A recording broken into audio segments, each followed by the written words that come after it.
Passing through the veil of mystery, seeking answers no one is brave to ask. This is Bound to Truth.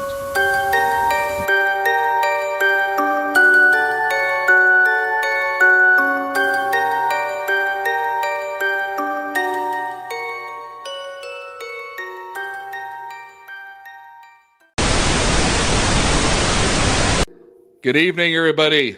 Bound to Truth here with Christopher J. Lopez. It's July 3rd, the day before the birth of our nation, where we have got our freedom from the taxes of the British. But now we're paying taxes to other people. It's funny. It's almost like, hey, I like that game. Let's just tax people here instead of the British. Anyways, terrible tax joke. Hope everyone's having a great evening. Hope everyone's going to be safe for the 4th of July. I have Randy, as you've heard many times, as a guest on the show. He's a great friend, somebody I'm going to go visit with to his property in September, which I'm freaking excited about. It's going to be awesome. The only downside I won't say is Squatchers, so that's okay.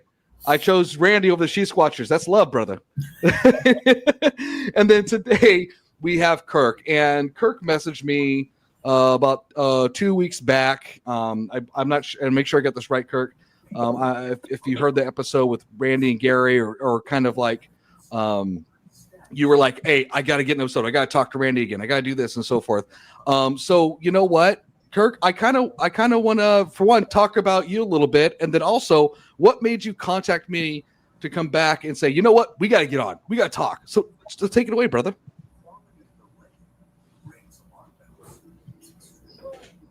And we got Dead Space. Is he there? You there, Kirk?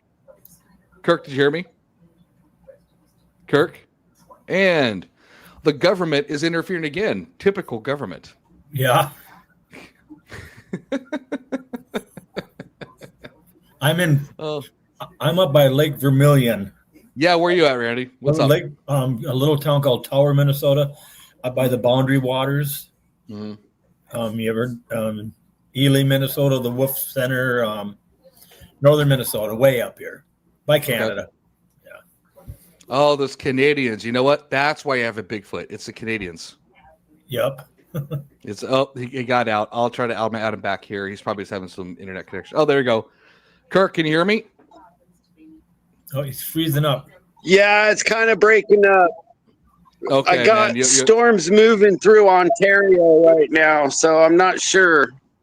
Okay, no worries. Well, we'll do the best we can. We do what we can. So, Kirk, I'm going to repeat my question. You wanted to get on. You want to talk to Randy. Let's do an episode. So, what kind of created this momentum for you? What made you like, let's do an episode, buddy? Talk to me. I didn't really catch any of that. It was all garbled. Okay, that's me called. Yeah, well, I got that. Okay. So I can understand you now. If that helps. Okay. So you messaged me saying, "Hey, I want to do an episode. I want to talk to Randy." What drove that? What got you kind of like, let's do this? What's up, brother? Talk to me. Talk to us. What's on your mind? Okay. My name's Kirk Schmidt, and just to kind of give you a little bit of back history as far as my Bigfoot experiences go. I think the first time I ever heard the word, I think it was Sasquatch, I think was the word that was used when I was a kid. And I was probably like 5 or 6 years old around a campfire with my dad and my uncle. And they were talking about the Patterson-Gimlin film, because you got to remember, I was born in 1971. So this would have been, 6-7 years after 1971. So that would have been right in the era when all that stuff was out. So my dad and my uncle were talking about Sasquatch in this film, and my uncle looked at my dad, and I wouldn't. To this day, I still don't know. And that was a great segue for him to bounce out again. This is going to be a fun episode, Randy. Technical difficulties through and through. So why are we hoping he comes back, God willing? What's your thoughts on the Patterson-Gimlin? It's real. Okay. And what makes you feel that it's real? I think it's these real. Oh, here we go. Oh, here we go. I think these storms might up. That's okay. That's okay. This is My phone says I got 5G, but for some reason, my arms keep bumping me off. Oh, that's okay. That's okay. We'll do the best we can. So you talked about the Patterson-Gimlin film, right? And continue on what you were saying about that.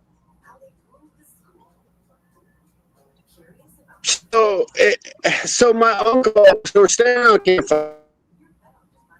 Uncle looks at my dad, and you gotta understand my dad and my dad's brother. They're like, they don't believe anything unless they see it. That's just the type of people they are. And my dad's brother looked at him and said, I don't know. Boy, this is going to be a fun episode. He must be on his phone. The phone's going in and out, isn't it? Yeah, it is. It is. It is. So because the Patterson-Gimlin film, because what I see there is what I see at my place. Really? The same. Yeah. Gotcha. Well, it's funny when I was talking to the She Squatchers and even Mike Quast about the film and how technology has gotten so much better with controlling the movement and everything. Oh, here we go. I'm getting back. Let me try this. Add the stage. There we go. Let's remove this part. Hey, you there, Kirk? Yeah, I'm not really understanding it too much. I think it's these storms because my phone says I got 5G. Yeah. You guys keep having to reload your screens and everything's coming out garbled. I'm sorry, Kirk. And the only thing I can come up with is that it's the storms. Okay. So let's continue on. So you said your dad and your uncle don't believe something unless they see it. What do they see?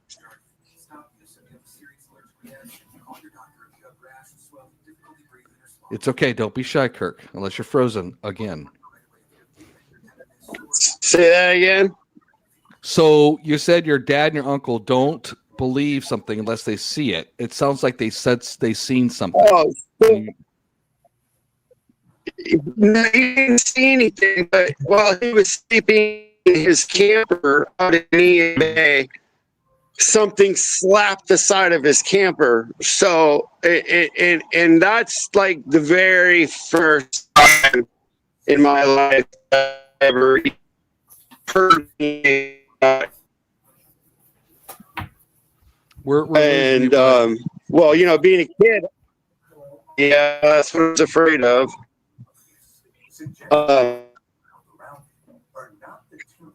I've got storms rolling through this area for like the next 40 hours. I'm wondering if we should try to reschedule. Yeah, let's do reschedule. Let me get back to you, man. Okay, let's reschedule. We'll text back, and we could probably do it next week again on a Friday. Do you want to do that? And see if it works with Randy's schedule. Can that work?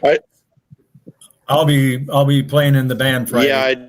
Okay. What about Thursday? Thursday I'll be setting up. Wednesday's only good for me. Okay. Let's do this. Hey, Kirk, let's text back and see what's good in the next couple of weeks, and then hopefully storms will calm down about that time. And let's get back because I want to make sure that we capture your experience and hear your story loud and clear, without these storms interfering. Is that okay? I'll message you back and then we'll work with that. How's that? Okay, there we go. Poor guy. Oh my goodness. I feel bad. Poor guy. Totally. Maybe he needs to go like in town or where I don't know where he lives and where there's a good 3 or 4 bars instead of at his place. Yeah. Well, let's do this. How about this, Randy? We won't waste this a little bit. We'll talk a little about this. So, hold on. Let me get back inside. Hey, Kirk, you want it? I'll text you in about an hour or so, and we'll talk about when to reschedule when the storms calm down. Is that cool? I didn't catch any of that. If you can hear me, the problem is I conversation with you if I can't hear you. I'm going to text you. Hold on. Let me do that. Let's reschedule. Let's reschedule. I will text you later about day and time.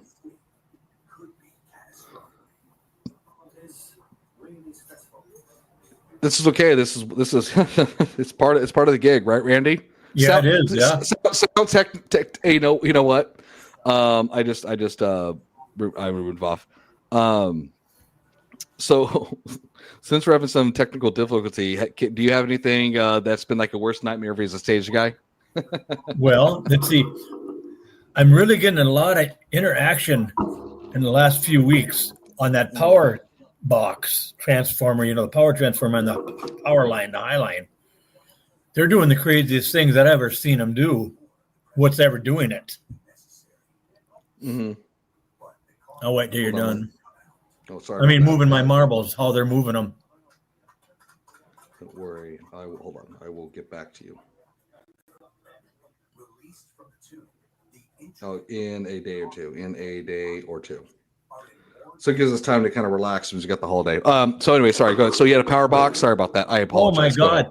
On those marbles, I've had fingerprints on double-sided. When I used to have double-sided tape on there, I got big, massive fingerprints, all kind of stuff like that. But last year, they didn't really move those marbles. Not really. Right. They've been there for a few years, and they're not really marbles. They're the things you buy at Walmart that goes in a big glass, and you have it in your bathroom. Those little flat. They're flat on one side. They're blue, they're clear, aqua, kind of yellowish. But my God, I'll put them in some kind of random design, which doesn't mean nothing. I'll come there and they'll take all the blues and move it out of the mixture and put all the blues together, all the clears together, and all the yellows together. And their own, like it'll be all blue here, all white here, clear, and then 4 yellows over here. It's every day. It's every day. It ain't just once in a while. It's every day. Or I'll put them and make some kind of like blue little deal there. Yeah. And I'll have them mixed up. They will take them and keep the same design, but take all the clears and make sure they're all together and all the blues are together, but keep the same design. Wow. That's the craziest thing ever. You know what? It just crossed my mind when you said that about the obsession with color. Yep. I think Bigfoot will be a great roadie. When it comes to bands, hey, can you separate the blue M&Ms and the green M&Ms? Well, also, they'd be able to lift my 500-pound cases up. Yeah, yeah.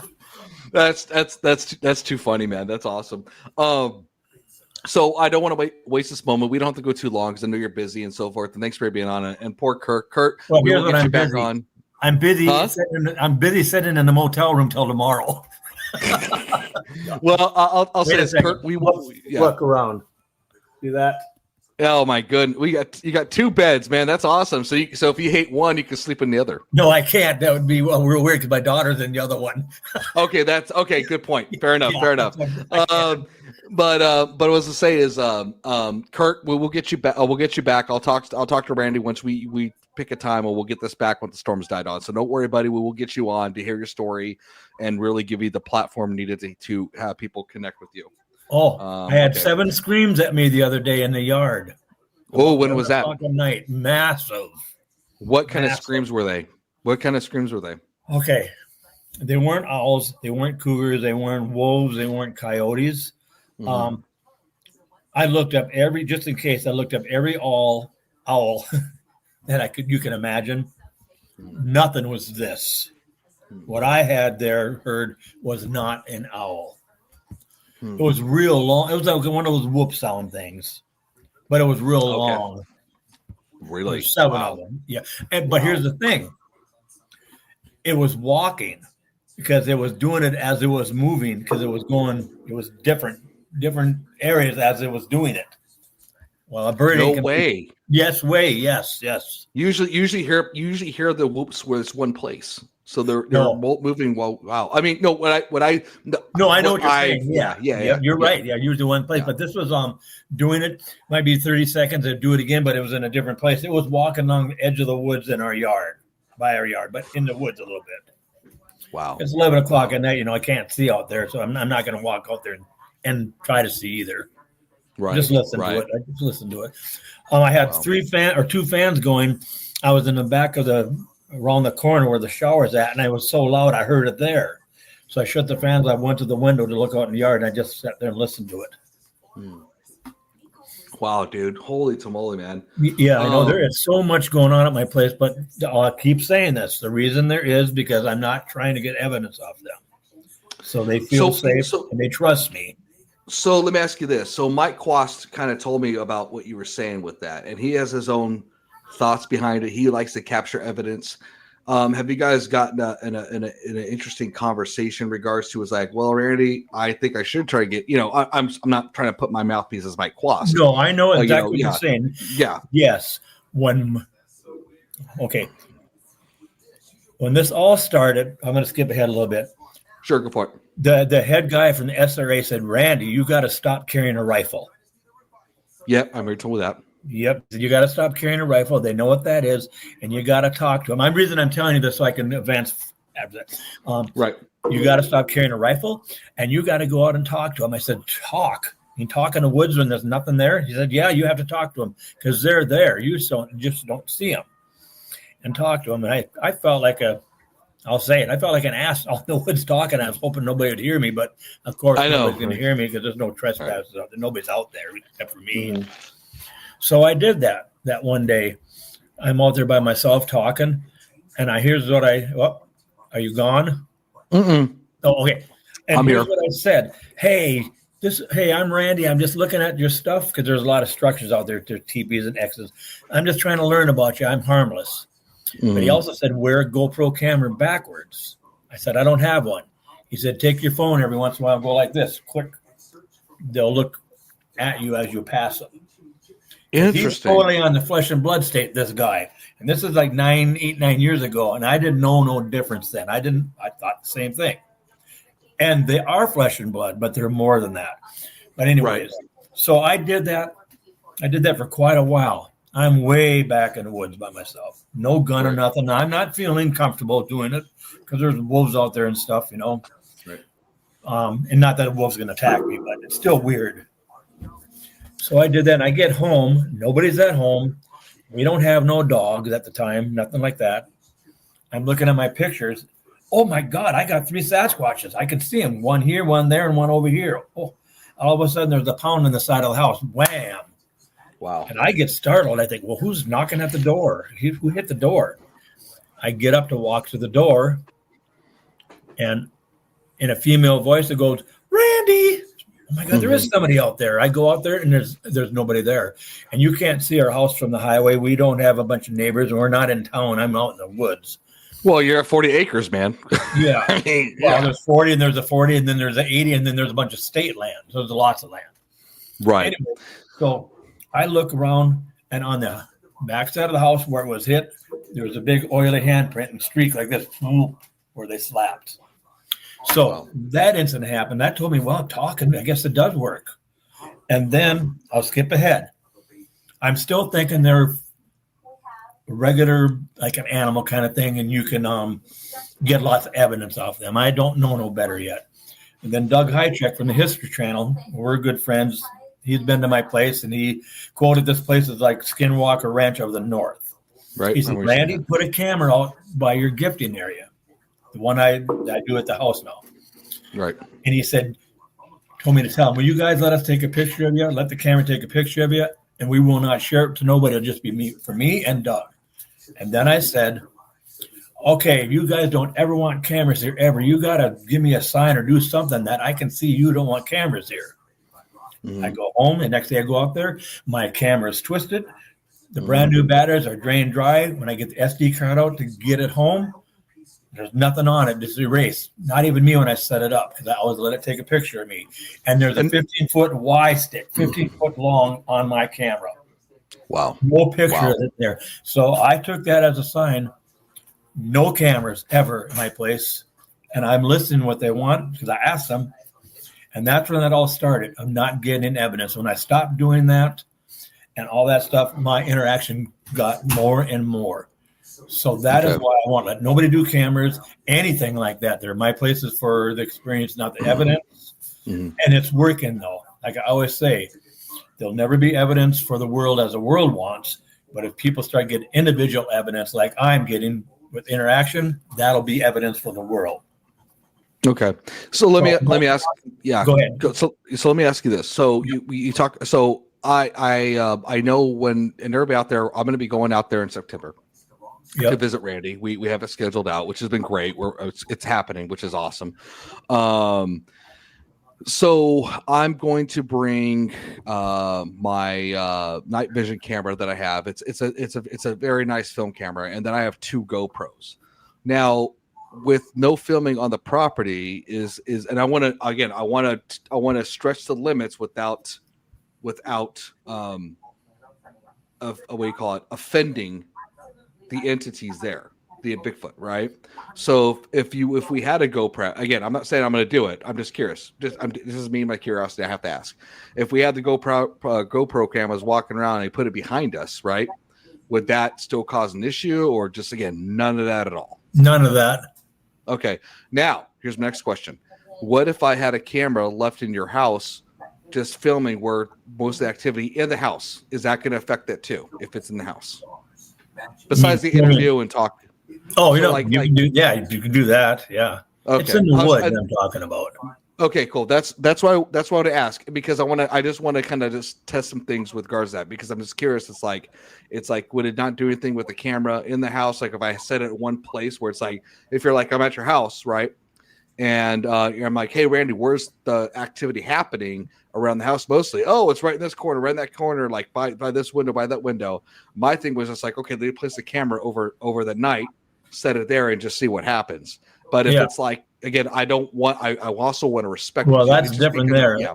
That's different there. Okay. Yeah, Okay. That's cool. Because I got lots of trail cameras, 360 cameras, and I don't use them. They're sitting in the closet. And ever since that, I told him, give me some kind of sign that I can see. I stopped doing cameras. My activity ramped up more. Now it's really a lot, because I talk to them all the time. I still feel dumb talking in the woods a little bit, but I just do it. I talk to them like they're my best friend, and like me and you are talking. Like I actually see it, and we're just talking. I tell them, God, what I did today and all that stuff. Well, there's nothing wrong with that. I mean, I talk to my cats. I mean, I'm gonna tell you right now, I've seen people. Listen, in the world that I live in, with what I do for my living, there is crazy out there. This is, to me, not crazy, because it's been around for a long time. It's been around for legends in tribes all over the world.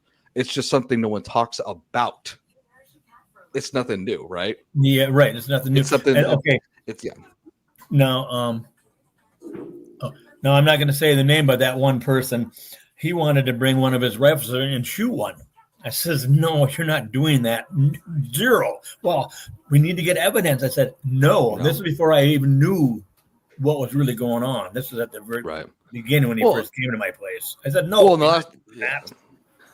the last thing you want is retaliation too. Exactly right. Yeah. And I always went by what the head from the SRA said. Randy, if you ever did that, shot one, he always would say you would never make it out of the woods alive. There's always more than one that you wouldn't make it out. So I always remembered that. So here's a question for you, Dave Highcheck. Where does he live at? I mean, without giving his location, where is he around your? Doug Highcheck. Is he around your area without giving his location? Is he close by? He's about 5 hours south. He's Minneapolis. He's the Twin Cities. Yeah. God, I wish I could. By the way, when I say I wish I could meet him, I'm not hinting anything to say, hey, let me meet Doug. I'm not trying to hint anything. That would be cool to kind of. Well, maybe you could. I'll just call him up and we'll make a meeting out of it. No, that'd be cool. That'd be great. Yeah. And I don't know if he's got time, but if he does, he would. Yeah. Hey, you know what? You got to play to win, right? And so forth. I also want to go back to like the musician thing. I still go back and say that music and musicians have a big play when it comes to Bigfoot, Sasquatch, Yeti, and also these, we talk about interdimensional beings. Like there's some big play behind it. I'm just curious if it's still that like we talked about before, if it's still that frequency thing. Where listen to this here. I know I said this before, but when Doug Highcheck came and his camera guy, Adam, and Tanner, Terry's son, lives with us. Tanner was there. We're back there where my original gifting area, not my original, my new one where he wanted me to do the camera thing and all that. And we're standing around. He's looking at all the peanut butter caps because he had never seen it in the live at my place before, how they're all in order. And he said, Randy, sing. And I said, sing? He said, well, yeah, you play in a band, sing a song. So I sang some country thing. And when I stopped singing, they got that overwhelming smell, bad, rotten, dead meat, wet dog smell. Really bad. Almost made them throw up. All of them did. Right. I didn't get the smell. Yep.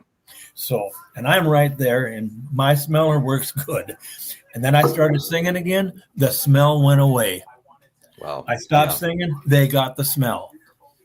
I started singing again. It went away. That proves my point, what I'm always saying. They don't smell bad. They put that smell in your mind. So music does have something to do with you. You're right. It does have something to do with them.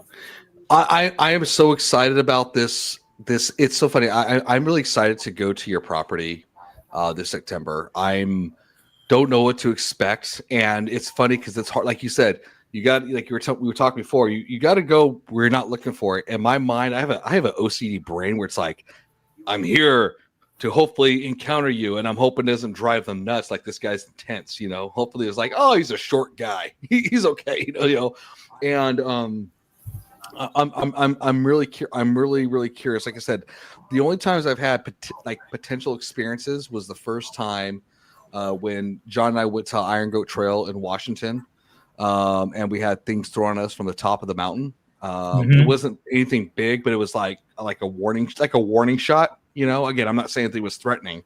And then the recent one when we were in Belfair at that abandoned Boy Scout camp that's 50 acres.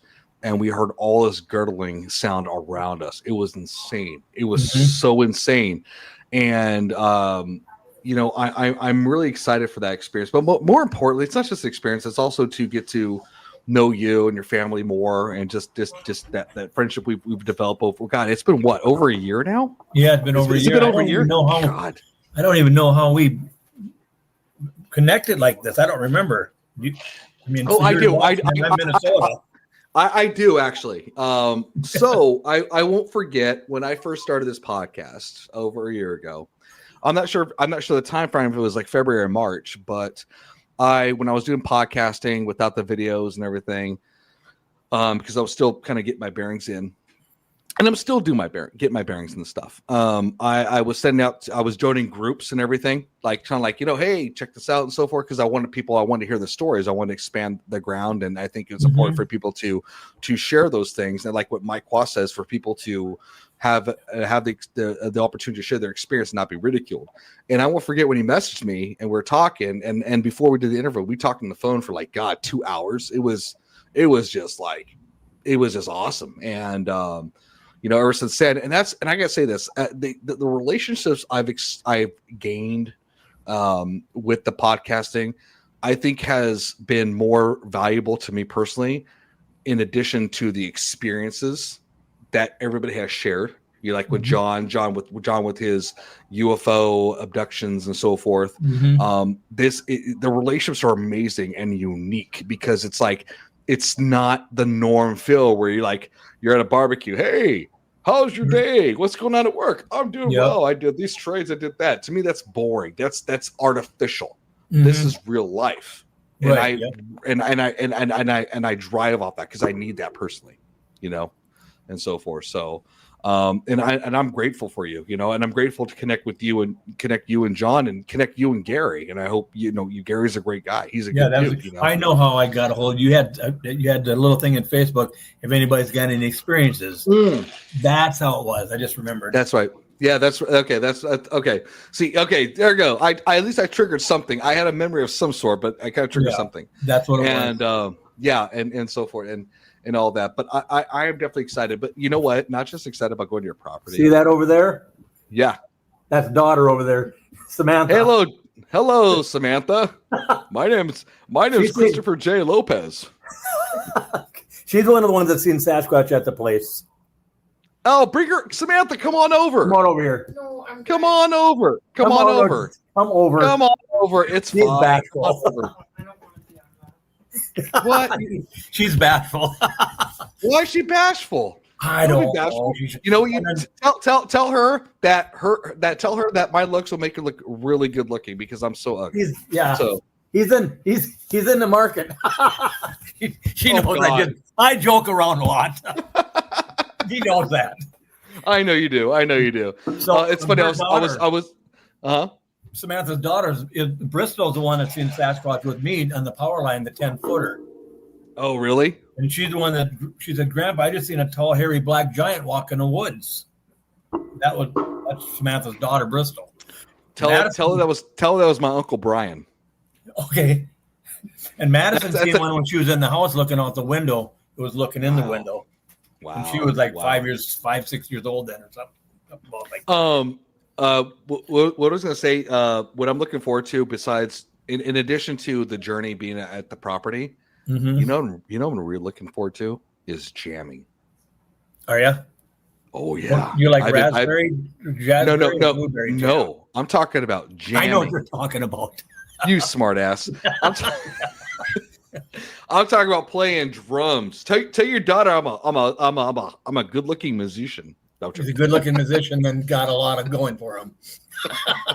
Oh. She's not happy. It's funny. I was joking with Jen from She Swatchers. Yeah. And I was like, God, I love you guys. You guys are amazing. I'm like, I just should move to Minnesota. She's like, do it. I'm like, no, I don't know.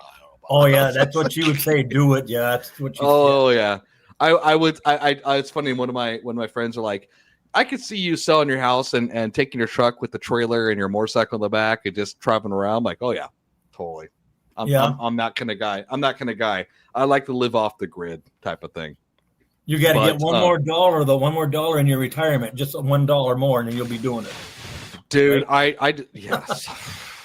I'll tell you, man. The world has gone crazy, and I will tell you this: the world. I'll tell you this. I don't know about you, Randy, but the stories you share on your property has made it feel so much more normal compared to what's going on in the news media and what's going on when it comes to UFOs and all stuff. There's such a chaotic narrative. And I tell you this, I don't know about you, but after COVID, people have just, and again, I'm not trying to insult people. I'm not saying I'm better than anybody. Yep. But it's like there's a mindset that just switched, which is not, what's the word I'm looking for? Coherent. Like it's like there's more of irritability, there's more of irrationality, and believe me, I can feel that myself. I'm a pretty sensitive person around my environment, and I can feel myself. And there's times where I feel like I'm irrational, and so forth. But I don't know about you. Like, I mean, when you do these shows and everything like that, you've been doing it for years, right? Have you seen a change in people and persons and so forth when it comes to like just how things have going on in our world? How like how does that look for you when it comes to dealing with musicians and people in crowds? Has that changed where it's like, gosh, I have to really stand my ground at times? No. I don't even know how to answer that. Not really, I guess. What has changed is, as far as being in a band, that's changed a lot. There's no place to play anymore, really. That's changed. Why is that? Why is that? I think because of the DUIs and the cops that they're in parking lots of the liquor stores and wait for people to leave, things like that. I think that's changed a lot. Wow. Mm-hmm. Jeez. God, you don't really dare. Like, I wouldn't dare go to the bar and have a bunch of drinks and then leave. If I got stopped and got a DUI, that would be with my big truck. I wouldn't be able to drive the thing. It doesn't seem like people go out anymore either. Like, yeah. After the COVID, like we do this thing next week. It's called the Wild Rice Festival by Kelly. Yeah. And it used to be a big deal. The street used to be packed for the bands. It's not that big a deal anymore. Nobody really goes to it. It's really different. Yeah. So what's been a strong venue still? Is that the casinos you were talking about? Like those are still pretty consistent venues at times, or is there kind of like, how movie theaters is like, that's like, how movie theaters is like, well, people used to do movies, now it's all streamlined. Is it kind of like that in a way where it's just more of like there's that missing socializing, right? It's not just going to a venue. There's like that missing of actually being a human being and our natural ability to socialize. Is that kind of going away, you think? Because everybody's sitting there doing this. on their phone. Yeah. Notice that. I have noticed that. Jeez, man. And here's another thing: the casinos have cheaper their price than paying. I mean, I'm talking about lounge bands, not national acts. Right. I know what you're talking about. Yeah, because a lot of casinos found out, well, that little band's playing down the street for $400. Why should we pay them $1,000 a night? They're playing down there for $400. A lot of casinos found that out. Yeah. So yeah. I'll tell you this: when I played in my band back in Orange County, California, No Lick Escape. Yes, I put the name out in the podcast. Yeah. We played for about 13 years. The biggest venue we played at and we headlined the show, was the House of Blues in Disneyland before it closed down. Oh, that's a good one. It was good. It's funny. People are like, "Oh my God, you made it! You're famous." I'm like, no, don't be fooled. That's not how it works. But I will say this: the venues that we're looking at LA, and honestly, I don't hate LA. I just despise the business model when it comes to musicians in the venues. It's where you have to pay to play. Like, you have to pay $500, and the way you're going to make it up is selling the tickets we give you. And I hated that. Right, and you got to have a following. But how do you get a following if you never play there? Exactly. That's the thing. It makes no sense. And again, and it's just like it was a pain. But now and I'm gonna give a shout out to Gig Boss if you're still alive. I hope you're around, Gig Boss. I love you, buddy. The House of Blues was such a big venue for us that we got to do it for free. We didn't make money from it. We made money off our merchandise and that we sold. True. Yep. I didn't care about making money off the venue. I cared about gaining fans and like, a following. That was the whole point of it. That was a negotiation piece. Like, hey, that's fine. And it was the first time I was in the green room, except we shared it with the other bands. But hey, I'll take my wins. I could say I was in the green room. So, and my hair was a lot shorter back then, but it was, yeah. Oh God, it was really short. It's funny when I played there, the sound person, it sucks because they have to be efficient, but this being a sound guy, it's like, it's like I had to play in the same drum kit as the other bands played before us. And then, each person plays different, what do you call it? Like I call it, what do you call it? Like, when it comes to like how delicate they play, some play harder than others, so that can mess with the sound guy's person. So when we have the person do the sound guy's no good, but I do festivals where I bring in the house kit, but I let the drummer can change out the snare drum, the cymbals if they want, but the basic kits or the kick drum pedal, maybe they don't like the one I have. But yeah, some hit harder, some sit softer. You just compensate for that. It's easy to do. Yeah. So when you're doing that show, like, do you have to do a quick sound check before they play, or does it have to be pretty quick? Plan out? Yeah, because between bands, I want a half hour between bands. Yeah, we get a half hour. They get up there and we'll go through the drumsy drum kick and just make sure it's good and all that stuff. And dude, I'm gonna do it quick. I can do it quick. I'll tell you right now, when we're in LA playing certain venues like the Cat Club, we were looking at playing at the Whiskey, but how much they were trying to charge us, we're like, piss off, dude. Like, go to hell. We don't care if Motley Crue and the Doors played here. I don't give a shit. Yeah, it doesn't mean nothing. It doesn't mean nothing. They take advantage of the regional bands. They think if it's a regional band, they're going to say, "Oh my God, we get to play there." Oh yeah, yeah. Everybody's played. Everybody's played there. Yeah, everybody's played there. The Viper Row. Everybody's played there. I don't care. I care about what's going to be the best. I'm all about negotiating, right? I'm like, it's like, okay, where can we find a fair ground? But I won't forget, like, especially those LA venues where it's like you have like a 20-minute, 30-minute set, but that also includes your setup time. Yeah. So me as a drummer, I would have to have everything preset and just be like, it almost feel like one of those NASCAR like mechanics where it's like, okay, I got to change the wheel and I got to do this and so forth, See, when I'm doing a 2 or 3 day festival and it's a bunch of regional bands, I don't let the bands bring their own drum sets up there. That's too much work. Okay. That's dumb. Oh no, it is no, it totally is a lot of work. Like for me, with drummers, a lot of work for the sound people too. Oh yeah, and you know what? For me as a drummer, and I'm speaking as a drummer. To me as a drummer, I can't speak for guitar players or bass players and singers, but for me as a drummer, there's so many different pieces with the mics, right? And I see what you're saying, because you have certain placement that captures, the best sound and for that moment. Right. And then you adjust accordingly depending on their temperament, how they're playing, and all that stuff. The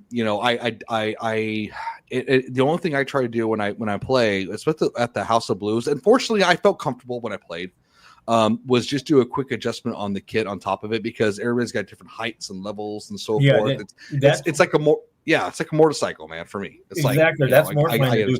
Well, what kind of band was it? What kind of music were you guys playing? I would say the best comparison was between a mix between Switchfoot and Foo Fighters. Oh, okay.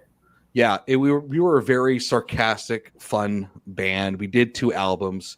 It definitely was a lot of fun. I remember one of my specialities. You're gonna love this. I would play a one-arm drum solo blindfolded. Would you? And it would be "Fly Away" by Lenny Kravitz. Mm-hmm. Do you play in a band now, or did you give it up, or why don't you play? No, I don't play in a band right now. It's almost like trying to get married again. Uh-huh. It's like to me, it's about chemistry. Talent is great, but it's about chemistry, and where chemistry is important to me is where everybody's willing to find a way to fit with each other in that mold.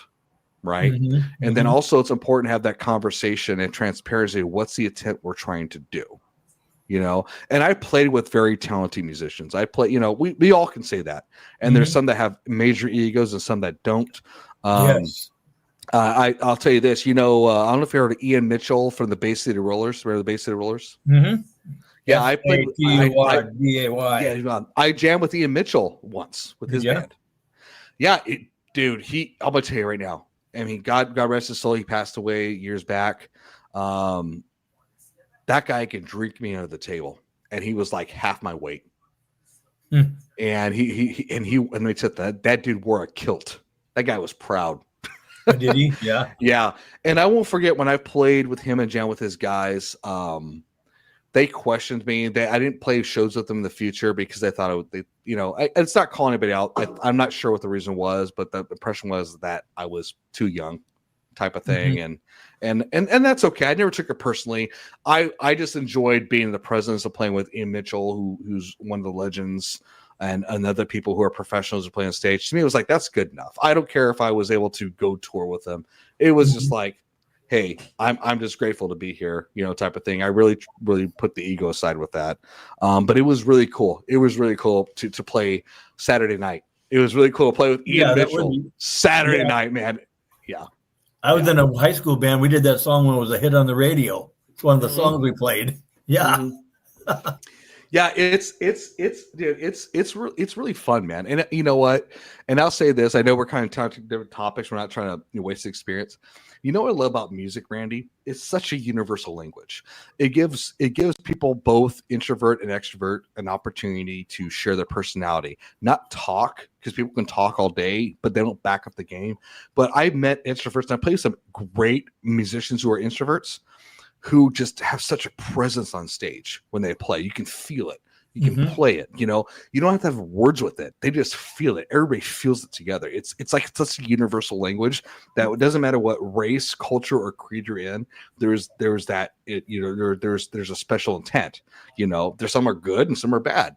But there's such as things. And I won't forget, I would be insecure as a drummer, thinking I'm not good as this and good as that. And I have to think dude, I play how I feel and what I do.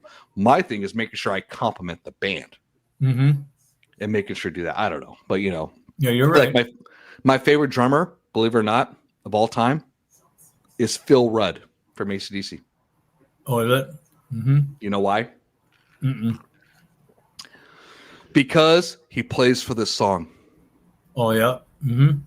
Because how many drummers? I don't know if you can acknowledge this or not, but how many drummers have a lot of egos who want to play everything in between? Yeah, less is more. Yeah, exactly. So now, okay, so Randy, with you, because I'm talking too much. You said you play the sax, right? But you play something else, or no? Yeah. I'm a keyboard player. I could either be a main keyboard player or a main sax player, but I always do both. Nice. Do you do background vocals too? Like, do you sing in? I am the lead singer in the band. No way. Yeah. Okay, so let me ask this: Has anybody compared you to a singer that they enjoy? Like, Randy, you sound like this. You sound like this. Like, and can anybody? Well, we do a lot of boogie woogie swing, so kind of like I can do that sleep at the wheel stuff good. That's kind of my best thing. Nice. I mean, I don't sing as low as he does, but I can sing that stuff. Hey, does your daughter agree? You agree, Samantha? She just laughs. She just laughs at me. Hey, Samantha, what musician does he sound like? What lead singer does he sound like? Want to know what lead singer do I sound like? Randy Diamond. I sound like Randy Diamond. No. You know who that is? Way. Yes, I do. Randy Diamond is Neil Diamond's illegitimate son. That's me. I'm Randy Diamond. No way. Yeah, right. Oh my God, dude. You know what? We got to jam. You know what? We got to jam and play "Sweet Caroline" for Randy Diamond. Yeah. The songs I sing in the band besides that country thing, I can sing. Oh, I learned how to sing Ballroom Blitz. We do Ballroom Blitz by Sweets. No way, Ballroom. Yeah, I can sing that darn thing. It's not that easy, but I can sing it. Oh my God. What's that song from Lenny Kravitz? What was it? Not Lenny Kravitz. Oh my God, what's his name? Not Jimmy Page. Oh my God. Hey Joe. What's the singer? The singer. Oh, Hey Joe. That's by the guitar player. Oh my God. Oh my God. I know. Yeah, he died. I know. Yeah, I know you're talking. 27. Yeah. It's funny. I won't forget to play a song. Oh yeah. What's his name? We know who it is. Oh, Jimi Hendrix. Jimi Hendrix. Yeah, Jimi Hendrix. Yeah. Jimmy. Oh my God, dude. We musicians are brain dead. Yeah. Yeah, and God rest his soul. He died at 27, just the famous 27. God, I won't forget when I was playing stuff. I would say my drumming style has been more of like classic rock and some 90s type of thing. Sure, that's what our drummer we have now. He's not really a country drummer. He's more of the rock, classic rock thing. And we're not really a country band. We're more variety, but we do more country than anything. We don't do the typical Bryan Adams and all that stuff. We don't play none of that stuff. Or Tom Petty. We don't do any of that stuff. Hey, just because I don't like Canadians doesn't mean we have to hate on Bryan Adams. I'm joking. Yeah. I love Canadians. No. I have a good friend in Canada named Chris Shriek, and I told him he looks like Sting from The Police that had a love child with Bon Jovi on steroids. Mm-hmm. Yeah. And he's a hell of a drummer too. But our kind of rock is more like Huey Lewis and that kind of stuff. Dude, dude. Yeah, because I play a lot. I mean, the sax, John Cat. Hey, here's something. You want to hear something funny? Yeah, go for it. We're playing in Newtown, North Dakota at the casino there. Yeah. Four Bears Casino. And in the big room, I wasn't doing sound there. It was John Cafferty from Eddie and the Cruisers, John Cafferty, Edgar Winter, and Eddie Money. They had one band, and the three lead singers would get up, do their part. Then the next lead singer would do this part, and Eddie Money closed the show. So one of the songs I sing is on the Dark Side by John Cafferty in the Beaver Brown Band. So I can play the piano part, sing it, and then do the sax part like the record. No way. Oh yeah. Yep. Okay. I got two questions for you, but the first one's important. Well, before I ask that question, I've seen Eddie Money play once at a free show years ago. I would say my late teens. Yep. And that guy, he had a few drinks, but he was still amazing. What was Eddie Money like? Oh, he was all right. I think his saxophone's a little bit lame, but okay. To be honest with you, to be as a sax player, I think it's all right, but it ain't that great. Okay, here's another question for you. Have you played Baker Street? Yeah, easy. I love that song. I love that song. It's not about the notes; it's about the tone.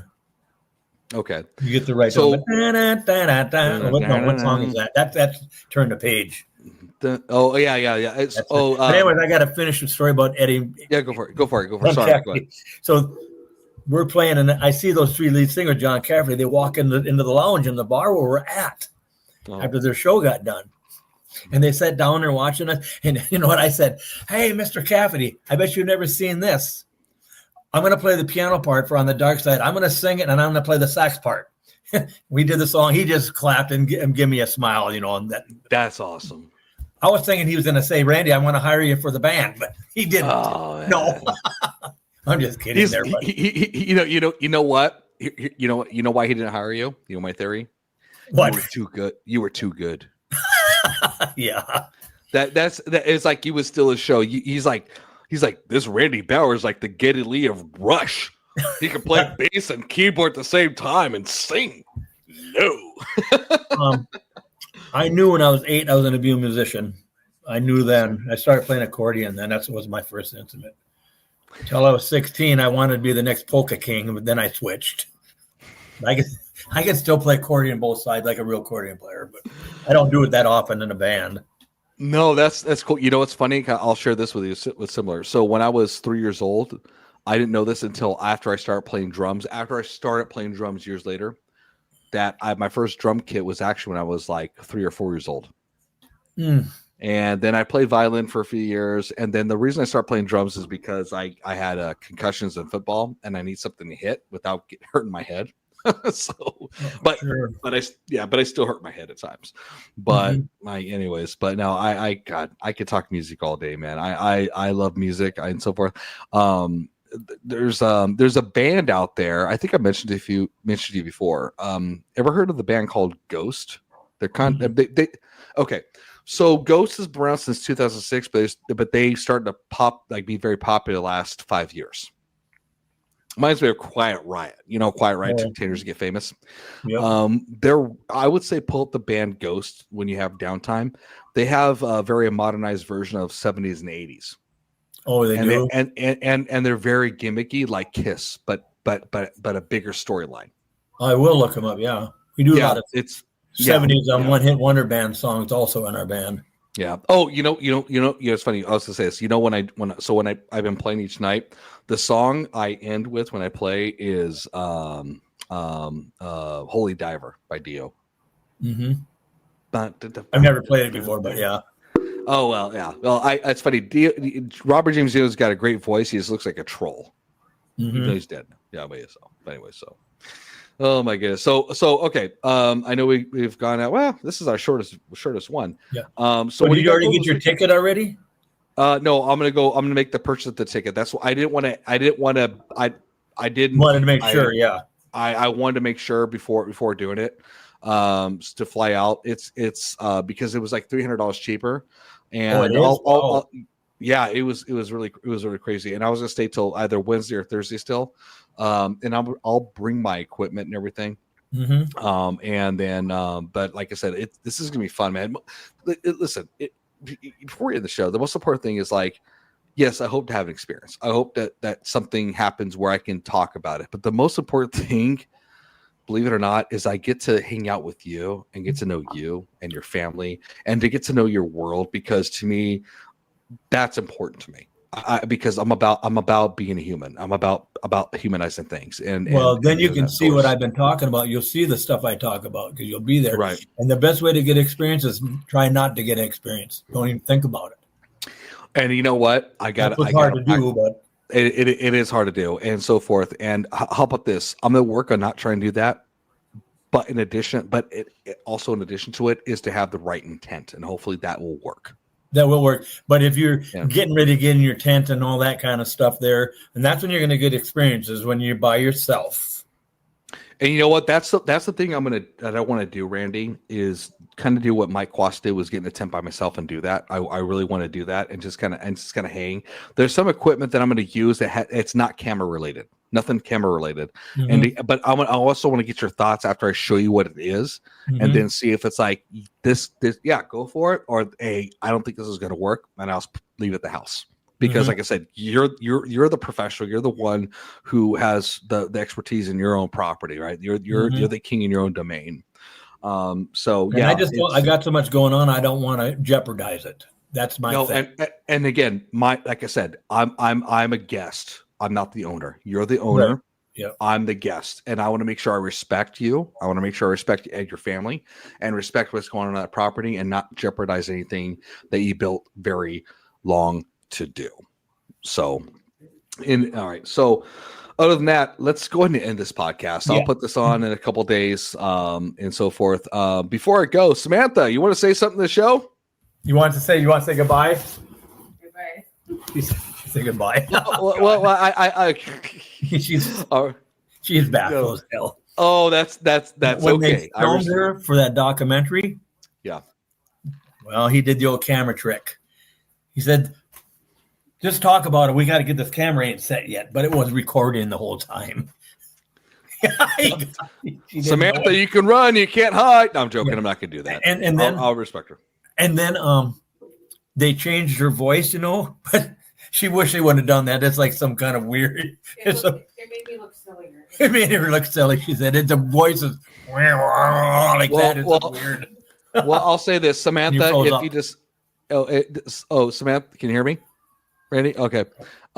If you do the interview, Samantha, I will not do that to your voice. I promise. And one things I do is I always do a recording and send it off before submitting it to film and all that jazz, because this is your guys' lives, and it shouldn't be portrayed in a way where I'm telling it on your behalf. It should be where you're telling it on your behalf. You're exactly right. Yeah. Because I'm not here to control narration. I'm here to deliver a message.